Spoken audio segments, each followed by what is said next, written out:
ಯುದ್ಧದ ಹೊಡೆತದ ಮಧ್ಯೆಯೂ ಕೂಡ ಜನರಿಗೆ ಗುಡ್ ನ್ಯೂಸ್ ಸಿಕ್ಕಿದೆ. ಪೆಟ್ರೋಲ್ ಡೀಸೆಲ್ ದರ ಸದ್ಯಕ್ಕೆ ಏರಿಕೆ ಇಲ್ಲ.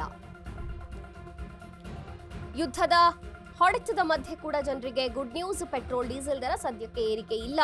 ಕಚ್ಚಾ ತೈಲ ದರ ಏರಿಕೆಯಾಗಿದ್ರೂ ಕೂಡ ಸವಾರರಿಗೆ ಈಗ ರಿಲೀಫ್ ಇದೆ. ಈ ಹಿಂದೆ ಕಚ್ಚಾ ತೈಲ ಬೆಲೆ ಇಳಿಕೆ ವೇಳೆ ಕಂಪನಿಯ ಲಾಭವಾಗಿತ್ತು. ಸವಾರರ ಮೇಲೆಯೇ ಹೊರೆ ಹಾಕ್ತಿತ್ತು ಕೇಂದ್ರ ಸರ್ಕಾರ. ಹೀಗಾಗಿ ಪೆಟ್ರೋಲ್ ಡೀಸೆಲ್ ಏರಿಸದಿರಲು ಈಗ ನಿರ್ಧಾರವನ್ನ ಕೈಗೊಳ್ಳಲಾಗಿದೆ. 2022ರಿಂದಲೂ ಕೂಡ ಭಾರತದಲ್ಲಿ ಬೆಲೆ ಬದಲಾವಣೆ ಆಗಿಲ್ಲ. ಕಚ್ಚಾ ತೈಲ ಬೆಲೆ ಇಳಿಕೆಯಾದಾಗಲೂ ರಿಲೀಫ್ ಕೊಟ್ಟಿಲ್ಲ. ಈಗ ಏರಿಕೆಯಾದಾಗಲೂ ಹೊರೆ ಹಾಕಬಾರದು ಅಂತ ತೀರ್ಮಾನವನ್ನ ಕೈಗೊಂಡಿದ್ದಾರೆ. ಪಂಚರಾಜ್ಯ ಚುನಾವಣೆ ಹಿನ್ನೆಲೆಯಲ್ಲಿ ತೈಲ ದರ ಏರಿಕೆಗೆ ಬ್ರೇಕ್ ಅನ್ನುವಂಥದ್ದು. ಪಶ್ಚಿಮ ಬಂಗಾಳ, ತಮಿಳುನಾಡು, ಅಸ್ಸಾಂ ಚುನಾವಣೆ. ಚುನಾವಣೆಯ ಮೇಲೆ ಕಣ್ಣಿಟ್ಟು ತೈಲ ಬೆಲೆ ಏರಿಕೆಗೆ ಈಗ ಬ್ರೇಕ್ ಹಾಕೋದಕ್ಕೆ ನಿರ್ಧಾರವನ್ನ ಕೈಗೊಳ್ಳಲಾಗಿದೆ. ಕಚ್ಚಾ ತೈಲದ ಬೆಲೆ ಏರಿಕೆಯಾಗಿದ್ರೂ ಕೂಡ ಸವಾರರಿಗಿದು ಒಂದು ರೀತಿಯ ರಿಲೀಫ್. ಯುದ್ಧದ ಹೊಡೆತ ಎಲ್ರಿಗೂ ಎಫೆಕ್ಟ್ ಆಗ್ತಿದೆ, ಆದ್ರೆ ಜನರಿಗೆ ಈ ಹೊರೆಯನ್ನ ಹಾಕ್ತಿಲ್ಲ. ಸದ್ಯಕ್ಕೆ ಜನರಿಗೆ ಗುಡ್ ನ್ಯೂಸ್ ಅಂತಾನೆ ಹೇಳಬಹುದು. ಪೆಟ್ರೋಲ್ ಡೀಸೆಲ್ ದರ ಸದ್ಯಕ್ಕೆ ಏರಿಕೆ ಆಗಲ್ಲ. ಕಚ್ಚಾ ತೈಲ ದರ ಏರಿಕೆಯಾಗಿದ್ರೂ ಕೂಡ ಒಂದ್ ರೀತಿ ಸವಾರರಿಗೆ ಸದ್ಯಕ್ಕೆ ರಿಲೀಫ್ ಇದೆ. ಈ ಹಿಂದೆ ಕಚ್ಚಾ ತೈಲ ಬೆಲೆ ಇಳಿಕೆಯಾದಾಗ ಕಂಪನಿ ಲಾಭ ಪಡೆದಿತ್ತು, ಸವಾರರ ಮೇಲೆ ಹೊರೆ ಹಾಕಿತ್ತು ಕೇಂದ್ರ ಸರ್ಕಾರ.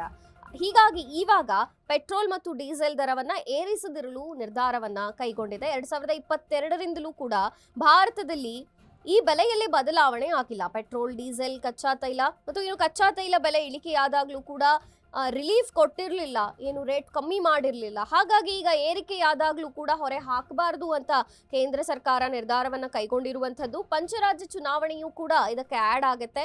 ಇನ್ನೇನು ಚುನಾವಣೆ ಹತ್ತಿರವಿದೆ, ಚುನಾವಣೆಯನ್ನ ಎದುರಿಸಬೇಕು. ಹಾಗಾಗಿ ಏರಿಕೆ ಮಾಡಿದ್ರೆ ಚುನಾವಣೆಗೆ ಬಿಸಿ ತಟ್ಟತ್ತೆ ಅನ್ನುವಂಥ ಕಾರಣದಿಂದ ಪಂಚರಾಜ್ಯ ಚುನಾವಣೆಯನ್ನ ತಲೆಯಲ್ಲಿ ಇಟ್ಕೊಂಡು ತೈಲ ದರ ಏರಿಕೆಗೆ ಈಗ ಬ್ರೇಕ್ ಹಾಕಿದೆ. ಪಶ್ಚಿಮ ಬಂಗಾಳ, ತಮಿಳುನಾಡು, ಅಸ್ಸಾಂ ಚುನಾವಣೆ.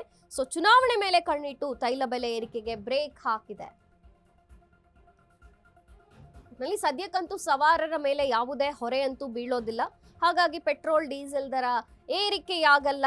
ಸವಾರರ ಮೇಲೂ ಕೂಡ ಈ ಹೊರೆ ಬೀಳೋಲ್ಲ. ಸದ್ಯಕ್ಕೆ ರಿಲೀಫ್ ಅಂತ ಹೇಳಬಹುದು. ಆದ್ರೆ ಕಚ್ಚಾ ತೈಲದ ದರ ಏನಿದೆಯಲ್ಲ, ಇದು ಬೆಲೆ ಏರಿಕೆ ಆಗ್ತಾನೆ ಇದೆ. ಹಾಗಾಗಿ ಯಾವ ಸಮಯದಲ್ಲೂ ಏನು ಬೇಕಾದ್ರೂ ಆಗಬಹುದು. ಯುದ್ಧದ ಪರಿಣಾಮವೇ ಆಗಿದೆ. ಆದ್ರೆ ಸದ್ಯಕ್ಕಂತೂ ಪೆಟ್ರೋಲ್, ಡೀಸೆಲ್ ದರ ಏರಿಕೆಯಾಗಲ್ಲ. ಸವಾರರಿಗೆ ಒಂದ್ ರೀತಿ ರಿಲೀಫ್ ಸಿಕ್ಕಂಗಾಗಿದೆ.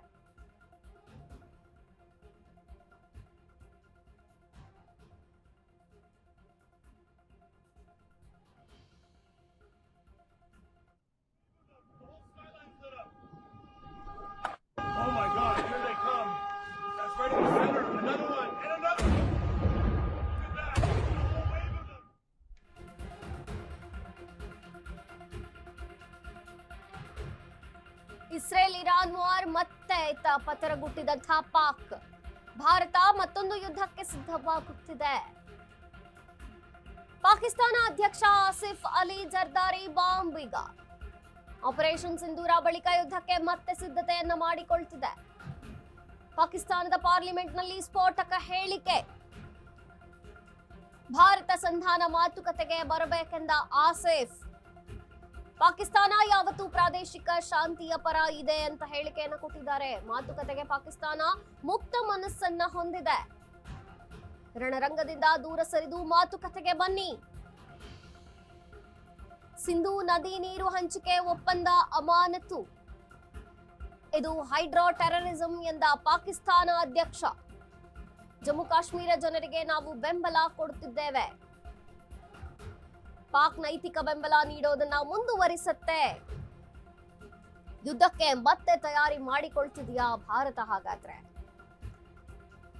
ಭಾರತ ಮತ್ತೆ ಯುದ್ಧಕ್ಕೆ ತಯಾರು ಮಾಡಿಕೊಳ್ತಿದೆಯಾ? ಯಾಕಂದ್ರೆ ಇಸ್ರೇಲ್ ಇರಾನ್ ವಾರ್, ಆದ್ರೆ ಈ ಕಡೆ ಪಾಕ್ ಪತರಗುಡ್ತಿದೆ. ಭಾರತ ಮತ್ತೊಂದು ಯುದ್ಧಕ್ಕೆ ಸಿದ್ಧವಾಗ್ತಿದೆ.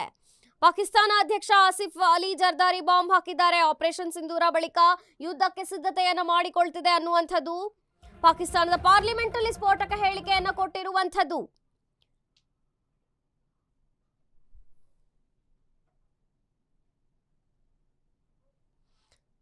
ಆಪರೇಷನ್ ಸಿಂಧೂರ ಬಳಿಕ ಯುದ್ಧಕ್ಕೆ ಮತ್ತೆ ಸಿದ್ಧತೆ. ಪಾಕಿಸ್ತಾನದ ಪಾರ್ಲಿಮೆಂಟ್ನಲ್ಲಿ ಸ್ಫೋಟಕ ಹೇಳಿಕೆಯನ್ನು ಕೊಟ್ಟಿದ್ದಾರೆ. ಭಾರತವೇನೋ ಸಂಧಾನದ ಮಾತುಕತೆಗೆ ಬರಬೇಕಂತೆ, ಆಸಿಫ್ ಹೇಳಿರುವಂಥದ್ದಿದು. ಪಾಕಿಸ್ತಾನ ಯಾವತ್ತೂ ಪ್ರಾದೇಶಿಕ ಶಾಂತಿಯ ಪರ ಇದೆ ಅಂದಿದ್ದಾರೆ. ಮಾತುಕತೆಗೆ ಪಾಕಿಸ್ತಾನ ಮುಕ್ತ ಮನಸ್ಸನ್ನ ಹೊಂದಿದೆ ಅಂತ ಹೇಳಿದ್ದಾರೆ. ರಣರಂಗದಿಂದ ದೂರ ಸರಿದು ಮಾತುಕತೆಗೆ ಬನ್ನಿ ಅಂತಿದ್ದಾರೆ. ಭಾರತ ಸುಮ್ಮನಿರಲ್ಲ, ಭಾರತ ಮತ್ತೆ ಯುದ್ಧಕ್ಕೆ ತಯಾರಿ ಮಾಡಿಕೊಳ್ತಿದ್ಯಾ ಹಾಗಾದ್ರೆ ಅನ್ನುವಂಥದ್ದು. ರಣರಂಗದಿಂದ ದೂರ ಸರಿದು ಮಾತುಕತೆಗೆ ಬನ್ನಿ, ಸಿಂಧೂ ನದಿ ನೀರು ಹಂಚಿಕೆ ಒಪ್ಪಂದ ಅಮಾನತು, ಇದು ಹೈಡ್ರೋ ಟೆರರಿಸಂ ಅಂತ ಪಾಕಿಸ್ತಾನ ಅಧ್ಯಕ್ಷ ಹೇಳಿರುವಂಥದ್ದು. ನೀವೇನು ಮಾಡ್ತಿದ್ದೀರಾ? ನೀವು ಮಾಡ್ತಿರೋದು ಸರಿನಾ? ಇನ್ನು ಜಮ್ಮು ಕಾಶ್ಮೀರದ ಜನರಿಗೆ ನಾವು ಬೆಂಬಲವನ್ನ ಕೊಡ್ತೇವೆ, ಪಾಕ್ ನೈತಿಕ ಬೆಂಬಲ ನೀಡೋದನ್ನ ಮುಂದುವರಿಸುತ್ತೆ ಅಂತ ಬೇರೆ ಹೇಳಿರುವಂಥದ್ದು. ಕಾಶ್ಮೀರ ವಿವಾದ ಬಗೆಹರಿಯುವುದು ಶಾಂತಿಯ ಮರೀಚಿಕೆ ಅನ್ನುವಂತೆಯೇ ಇದೆ.